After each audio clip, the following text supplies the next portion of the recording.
To his okay, let's bring Colin Liddell into the show. Colin, what are your thoughts on the rioting in the United Kingdom over the past 2 weeks? My main thought is it's kind of interesting. I didn't really expect it to be as widespread as it became. And I fully expected it to fizzle out, especially once the football season got started. Now, do you think that it is going to fizzle out? You think the opposition is so strong, or that there are competing interests so strong that this is pretty much the end of it? Well, I think, with riots, they kind of come and go. There's a bit of an upsurge. A lot of people riot, they blow off steam, and then it disappears. The underlying problems are still there, though, so we should expect to see more and more problems down the line. But, we've got this new kind of Stasi-like technocratic state in the UK, and I think they seem very resolved to deal with these issues in their own particular way. Do you think out of these rioters that there were many professionals, say doctors, attorneys, dentists, CEOs, or were these overwhelmingly riots composed of people with nothing to lose? Probably a lot of rocket scientists involved, obviously, but initially it was mainly northern towns, but there's also a lot of other small towns in England, in the west part of England, and various places in the south, like, places like Slough and Reading and places like that, which could behave in a similar way. There's also a dynamic involved in a lot of these places, and that dynamic is the multiracial dynamic. So when white people riot in this manner, it sort of sparks off fears in the ethnic community. And then each town will have a different ethnic makeup and a different ethnic balance of power. And that will determine how people kick off or don't kick off, or the manner in which they kick off.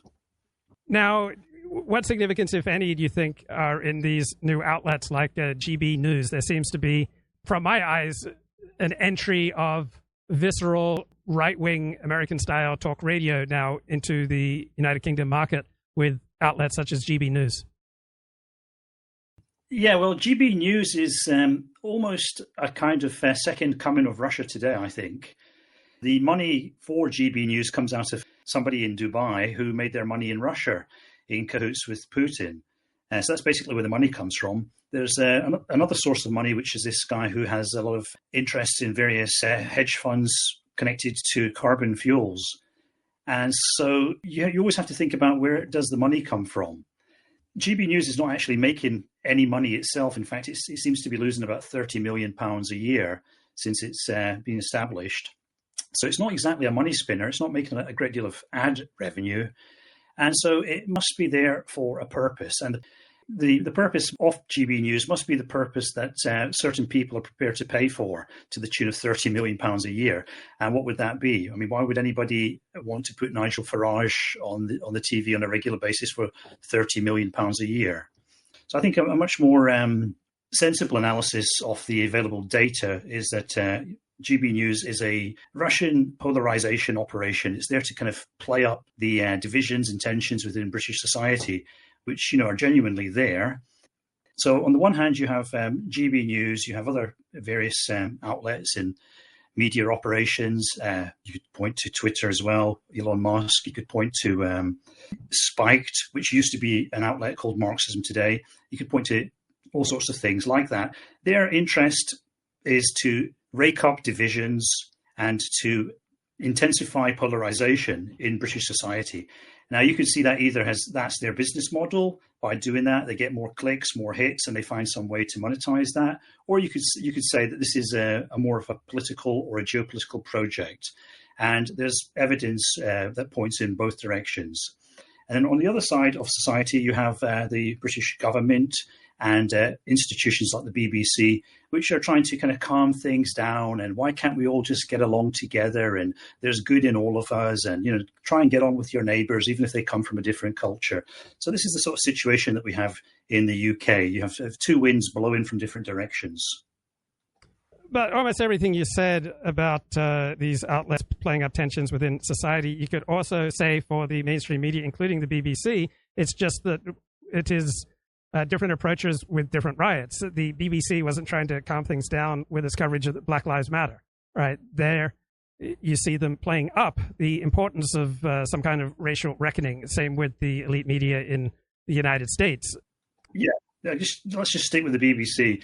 The BBC, their main concern is not really what's going on in America. It's more about how Afro-Caribbean and other black people in Britain feel about what's going on in America. So they're trying to kind of, in a sense, validate that and make those people feel that they are not also alienated by British society. So they're trying to express a kind of generalized sympathy for that particular group. So most of what the BBC does is kind of like that. It's just trying to pacify and mollify all these various groups so that they don't feel alienated, they don't feel set upon. You know, this kind of wokeism is the Gleichschaltung of the low fertility society. You know, the British society, most Western societies, they have a lot of individual freedom. People are free to, you know, make their own mistakes and to do what they want. And basically, this all works towards societies that have approximately 1.5 fertility rate, which means roughly 25% generation on generation depopulation, which means these societies have to constantly import people. Even if demographics were stable, I still think that Western societies would be importing people, because in Western societies, most people don't want to do a certain segment of work, and they would find some way of avoiding that. So, you know, like things like various forms of medical care. There's lots of people who don't want to be looking after old people. There's all sorts of dirty jobs that normal people just don't want to do. And in a modern Western society, everybody's quite affluent. They have a sense of rights. There's a kind of authoritarian deficit, so to speak. It's very hard to force people to do certain things that they don't want to do. And so we're almost forced to import people from other countries to do these jobs. Now, in addition to that, we also have this constant drag of depopulation, which is running at about 25% per generation. So we're forced to become multicultural societies. Now, personally, I'm against that. I don't like it. A lot of other people don't like it. But I try to understand it in a much more knowledgeable way from most people. Most people seem to respond to these facts on the ground in a kind of hysterical, emotional way, and they don't actually try to think about the patterns that are underpinning all this. And so, you know, I try to understand what's really going on. Now, you can feel what you like about it. Some people welcome it, and a lot of people don't. But the first thing you should at least try to do is to understand it. And this is something that the old alternative right tried to do back in the day before it became co-opted by all these bad actors and hysterical people. Now, all news media, including the BBC, are competing for subscribers and for viewers and for readers. And to do that, they, to varying degrees, they all sensationalize. So even elite media don't think it's a journalistic sin to exaggerate the importance of their news, because they're competing for your attention. It's just that the more elite the media, the more they have competing aims, not just for eyeballs, but they don't want to lose advertisers, or they don't want to lose political support. So there are other things that militate against the pure competition for eyeballs the more elite you go in the news media. Is that fair? So you're basically saying that it's an inherent quality of media that it tries to grab attention, and sometimes it sort of oversteps the mark or overgilds the lily or whatever. Is that kind of what you're saying? Yes. Yeah, I think there is an inherent tendency in media to do that. What I noticed, though, from my study of the BBC's output is they are aware of that, and they do constantly try to offset for it in sometimes quite ludicrous ways. Right, because they do have incentives to grab eyeballs. All right, they do have incentives to get attention. It's just that they have competing incentives that are sometimes more important. So, for example, they need widespread political support and more elite forms of news media that use advertising. Right, they don't want to lose advertising from high status brands, and so they will weigh that need to maintain a certain level of status against their desire for eyeballs. So everyone's competing for attention. It's just that the more elite you go, there are more competing interests aside from attention. You want to maintain a certain standing among a certain class. So, for example, the New York Times has realized that it primarily gets subscribers from running op-eds against Republicans. And so people who want to hear their worldview reinforced, right, come to the New York Times and subscribe to the New York Times because they get the best and the brightest repeating their worldview back to them with, ever new and intriguing arguments.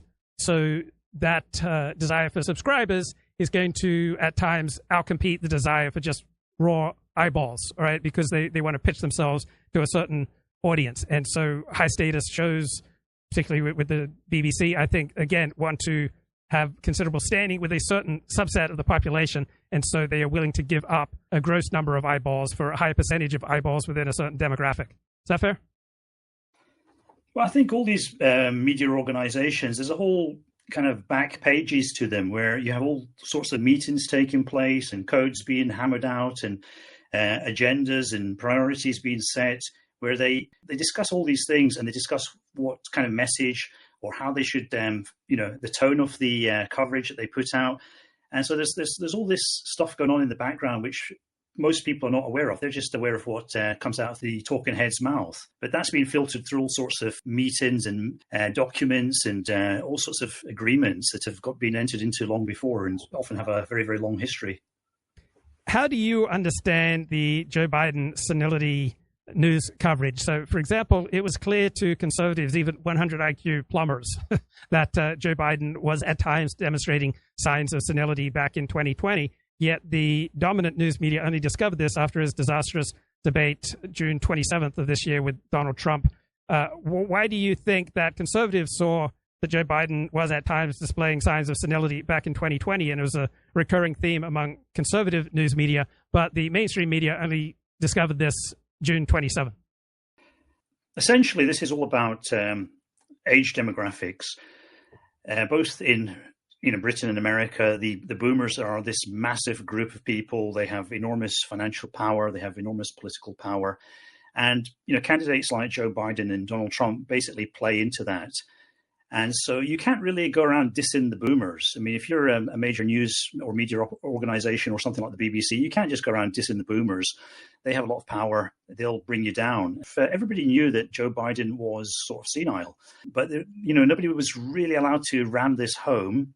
And it wasn't really an issue because everybody was pretty much convinced that Donald Trump was also senile. So Donald Trump's senility kind of sort of cancelled out Joe Biden's senility. And then why mention it? Because, most of our viewers and audience are also there or thereabouts. So I think that was the balance of this particular equation. And I think in a sense, Donald Trump was pretty senile because, the most sort of senile thing he did was to agree to that debate because, thanks to that debate, he lost his perfect opponent. Because, going into this election, Donald Trump was in a good position because he was the slightly less senile candidate of the two. And that was a massive advantage, And by going into this debate early, given the Democrats plenty of time to, yank Joe Biden out, he's in a much less enviable position now. When you live and work in an elite status, there's a type of language that you're expected to use, a careful, critical language that doesn't use words like senile, doesn't use words like retarded. And so the more elite you go, and the more elite you go in media outlets, the more deference is given to civility as opposed to telling the truth, because the truth is often raw and rude. And so this fear of saying a word like senile or anything like it, or pointing out someone's obvious physical declining abilities, is going to have much more power the more elite you go, while people who are plumbers or work in construction, right, they are much more likely to use words like senile or retarded. There are no polite terms for senile and retarded that are nearly as effective. So by tipping so much into civility, the elite blinded themselves from obvious truths such as Joe Biden's senility. What do you think? I don't think so. I think they actually were aware that he was senile, or senile enough anyway. But like I said, they kind of balanced that against Trump's apparent, he has a different form of mental illness, they probably thought. But it was effectively a form of, a more florid form of senility. He could speak better, but he was saying some crazy things, that kind of senility. So I think they looked at it in that way, and they thought we don't really have to go into, this thing about somebody being old and no longer able to function at the top level. The essential choice that American voters are being offered is not between formerly two old senile men and now between one semi-senile man and this new candidate, Kamala Harris, which someone I don't really think very highly of. I don't think that's the real choice. The real choice that American voters are being offered is between somebody who's going to take advice and maybe even orders from various kinds of experts and deep state actors, and somebody who is going to make their own choices. Now, Kamala Harris, obviously, if she becomes president, she's not going to be bright enough to deal with all the stuff that will then come at her very, very quickly. And so she's going to just be rubber stamping whatever various government experts tell her to rubber stamp. With Donald Trump, he's much more likely to make some of his own decisions and try to do things his own way. So that's the real choice that American voters are being offered. And I would say, in general terms, it's probably better to have a president who's going to take advice smoothly from experts than somebody who's going to be kind of steering their own course when it comes to making major policy decisions. So do you think that the higher you go in social class, the more emphasis there is on civility as opposed to just telling raw, rude truths? Well, I just think the higher up you go in society, you get a lot more dog whistling. People think, I don't really need to spell this out because the person I'm talking to will understand enough of what I'm saying without going to those lengths. So I think that's what it's really about. I mean, if you overstate things later, they can come back to bite you in the butt. And also they can be, if you overstate things, they can be taken out of context and then used against you, things like that. So it's best to get your effective message across with as soft a touch as possible. That's what people at the top of society obviously have learned and are taught, and which they practice on a day-to-day basis. That was excellent. What do you think of the term Tier Kier, referring to the British Prime Minister, Keir Starmer? Yeah, I mean, I think it's actually shocking because if you look at policing in the UK, British police, they arrest men in completely different ways from the ways in which they arrest women. It's shocking. And do they treat Muslim communities the same way they treat non-Muslim communities? Yeah, I mean, we have some quite recent examples of that. I think it was Hare Hills in Leeds. It was a month or two before the latest batch of riots. And the police obviously policed Hare Hills very, very differently. This was, I think this was people from the what used to be known as the Gypsy community. And social services were in there trying to remove children from a situation, and the locals took exception to that and rose in revolt. And the police kind of backed off there pretty quickly. And they allowed a lot of demonstrative behavior by that community. And then they came in the next morning and, politely cleaned up the mess. They are definitely policing the more recent riots in a much more heavy-handed way. That's obvious. And when Muslim communities or Afro-Caribbean communities riot, the first thing the police do when it's first of all, they try and nip it in the bud. If that doesn't work, they skedaddle out of there, and then they contact community leaders, and they try and get community leaders to kind of cool things down. Now, you could see that as poor whittle white people kind of two-tier policing. But essentially what the police are doing are employing the most effective methods that are available to them at any one time. Now, with these recent riots, which I've kind of characterized as Chav Riots, the police don't have the option of appealing to the community leaders of the Chavs because the Chavs don't have any community leaders. The Chavs are a kind of decentered, nebulous group of people. And there's all sorts of elements within the Chavs, but the police can't go over to Cyprus and knock on Tommy Robinson's door and say, "Hey, Tommy, can you just pop over to the UK and try and cool down the Chavs for us?" So they don't have the same options that they have with these various ethnic communities. And one of the reasons for that is because the British state has effectively depoliticised working class whites in these towns. And the way they did that, essentially, to look at it in a easy to understand historical way, was to smash the British National Party, because the British National Party was a kind of community leader for a lot of these, deprived white working class communities. But the British state was not happy to have the British National Party serve that role, and so they went about smashing it to pieces. And so, when whites do riot in these poor, deprived working class areas, the police have less options on the table than when blacks or Muslims or gypsies do. So after the 1992 LA riots, you had a lot of mainstream news coverage to the effect of understanding the rage of the rioters. And you also had similar coverage understanding the rage of the rioters during various eruptions of Black Lives Matter. There doesn't seem to be much desire in the mainstream media in the United Kingdom to understand the rage of these white working class rioters. The understanding seems to only go in certain directions. Well, I think it's not really about understanding. I think we do understand the rage of these groups of people. I mean, they're pissed off about immigrants, so it's not like it's any secret. It's like, Joe Biden's senility. Everybody knows about it. I mean, basically, the problem is, like I say, the British state is committed to a policy of multiculturalism. And we do have a lot of immigrants in the United Kingdom. I mean, I think in this case, the problem stems from refugees. The Southport stabber, he was the child of refugees. The communities that kicked off and rioted, a lot of them have pre-existing issues with refugees. So these refugees are being spread out across the country.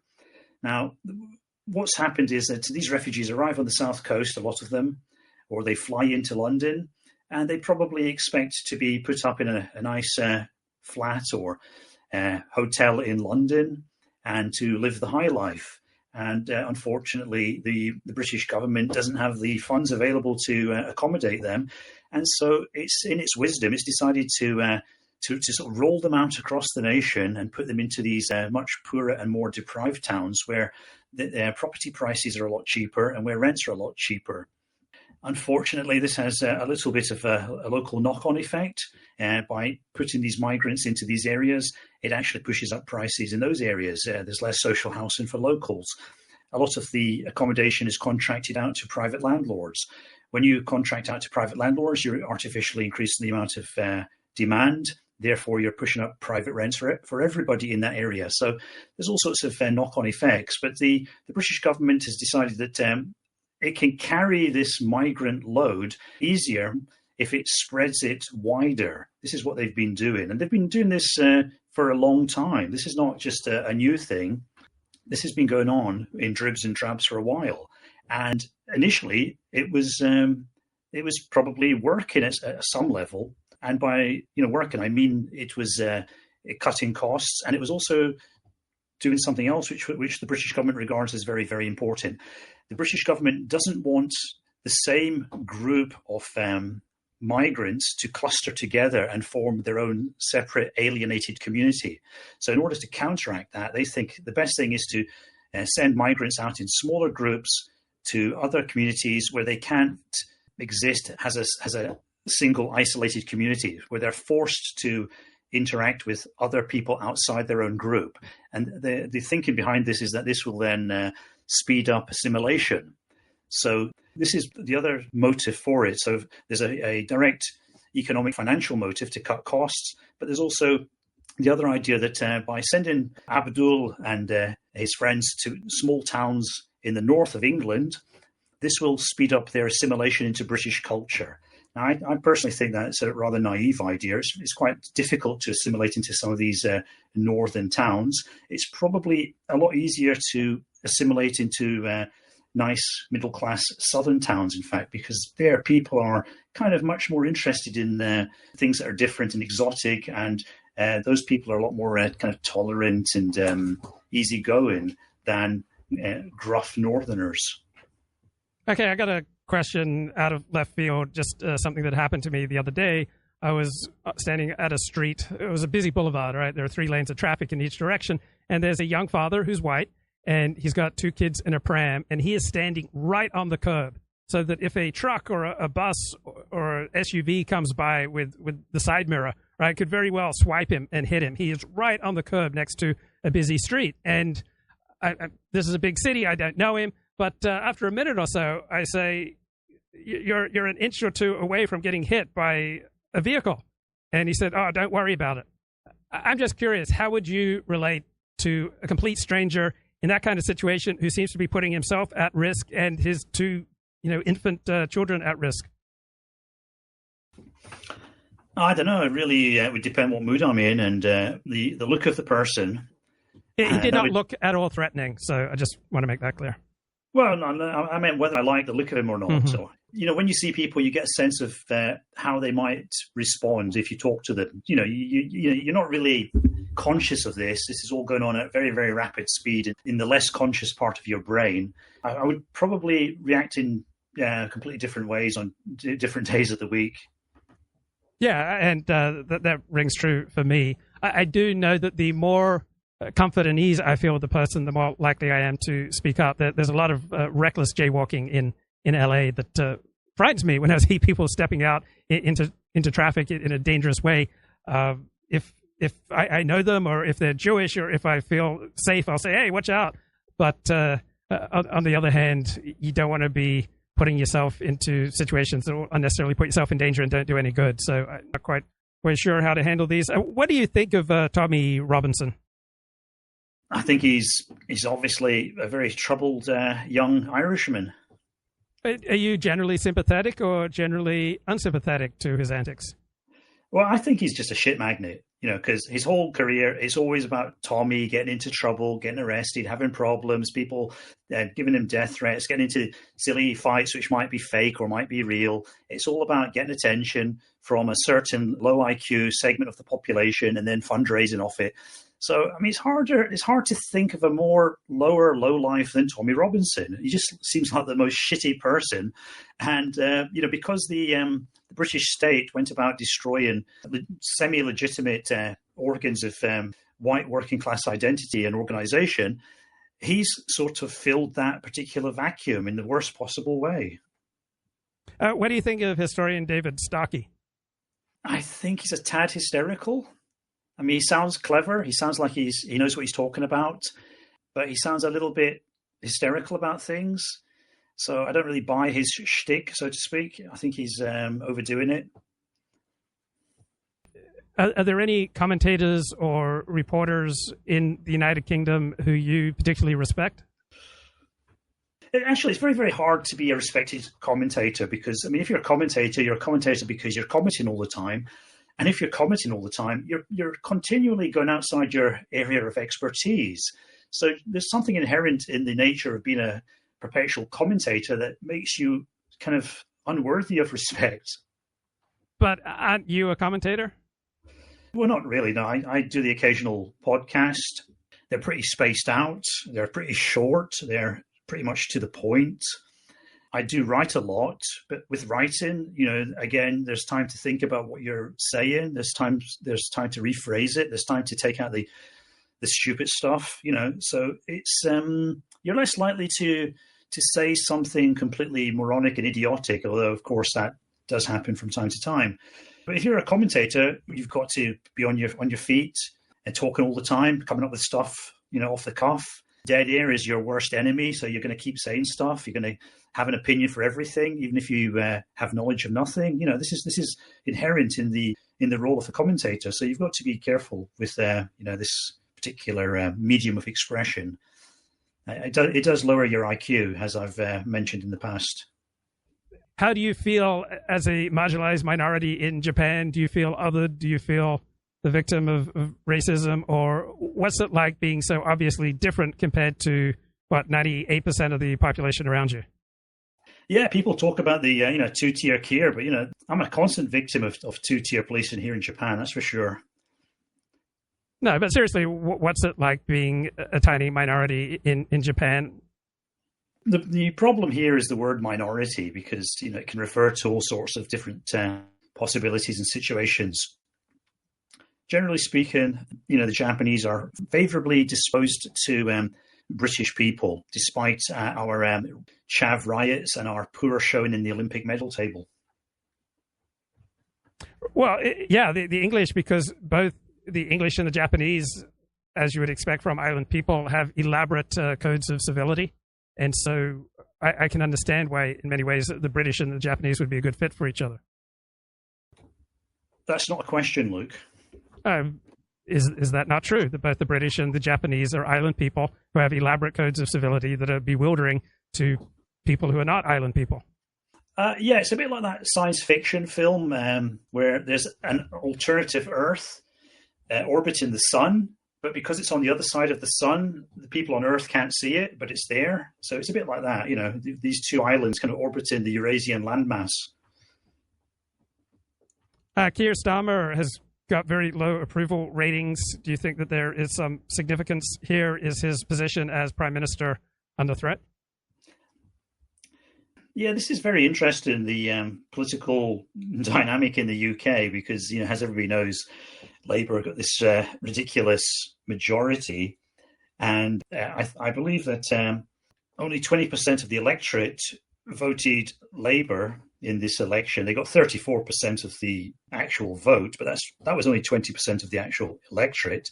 And then most people voted Labour, not because they wanted Labour, but because they were sick of the Tories and they wanted to get rid of the Tories, or they wanted a change or something like that, some sort of stupid reason. People who actually voted Labour because they liked Labour policies was about 5% of the Labour vote. So 5% of 20% is 1%. So basically 1% of the British electorate voted Labour because they liked Labour policies. So despite this, ridiculously huge majority, Keir Starmer and the Labour Party are not very popular. And then Keir Starmer is not actually that popular in the Labour Party, because the person who was popular in the Labour Party with the grassroots and so on was Jeremy Corbyn. Keir Starmer and a few other people managed to find a way to sideline Jeremy Corbyn and then to push him out, and then to take over the party. So I think Keir Starmer kind of staged a coup in the Labour Party, and a lot of people were not happy about that. And when Keir Starmer was successful in being the recipient of all this anti-conservative sentiment in the country, a lot of people thought, oh, maybe this guy will be okay after all. But, I think he stands on a very shaky foundation. And the main problem that he has as well is that he's not considered to be pro-Gaza enough. Most people in the Labour Party are very, very sympathetic to the heroic struggle of the poor, oppressed Palestinian people. And Keir Starmer takeover of the Labour Party was kind of based upon an inversion of that. So all that could come unstuck at rapid speed at some point in the not-so-distant future. Is there anyone in and around the Labour Party who displays sympathy and empathy with the white working class and possibly even has a program to help them? They don't have the money to have that kind of empathy. I think we'll find out later in the year. I think in October there will be a budget, and then we'll see probably more signs of whether the Labour Party has sympathy for the poor, downtrodden British working class or not. There's a lot of talk about various kinds of tax rises in the pipeline, so we'll see then. Would you say that the Japanese or the English are more optimistic about their future? I would say the Japanese are probably a bit more optimistic. British people seem to be a bit doom-pilled, but maybe that's just the ones I'm familiar with on the internet, so it's not exactly an objective sample. Right. I can't imagine that many young English are filled with optimism for their country, because it's hard to think of the positive trends in England right now. Yeah, people say that, but in a way, life has never really been easier than it is today for British people, I think.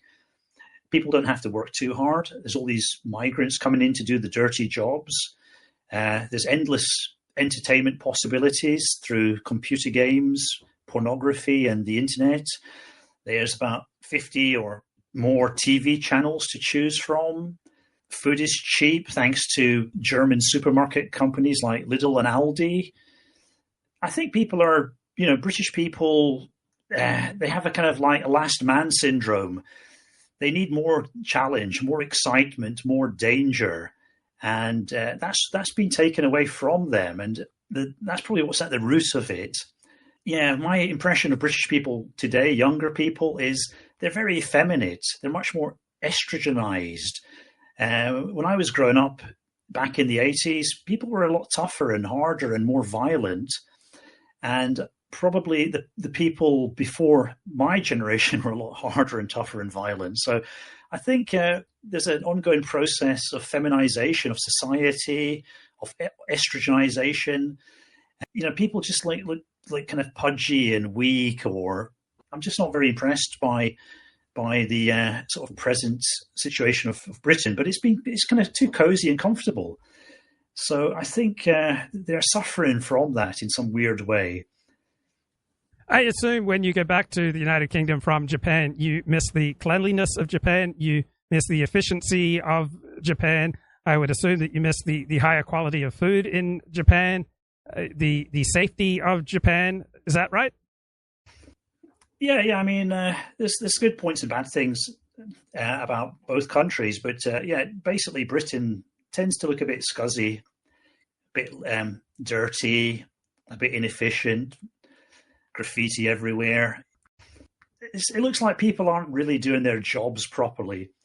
Whereas in Japan, people are much more conscientious, much more hardworking, much greater sense of shame. And you kind of see this in the Olympics, I think, as well. I mean, the Japanese, they're not satisfied with bronze medals. British athletes, when they win a bronze medal, they kind of parade around like they're the kings and fucking queens of Paris. It's ridiculous. So I think there's a noticeable difference in standards. Yeah. And when you go back to Japan, all right, I noticed that when I go back to Australia, certain things that jump out at me as opposed to once I become habituated to where I am. Are there any things that jump out at you when you return to Japan after a few weeks abroad? Probably how dense everything is. Urban density. There's always people everywhere. You're never alone for a minute.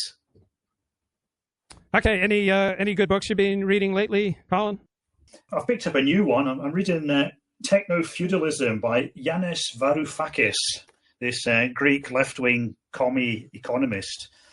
And it's sort of semi-interesting, but I haven't really finished it, so I'm not going to comment on it very much. Okay, Colin, anything that you want to talk about before we wrap up?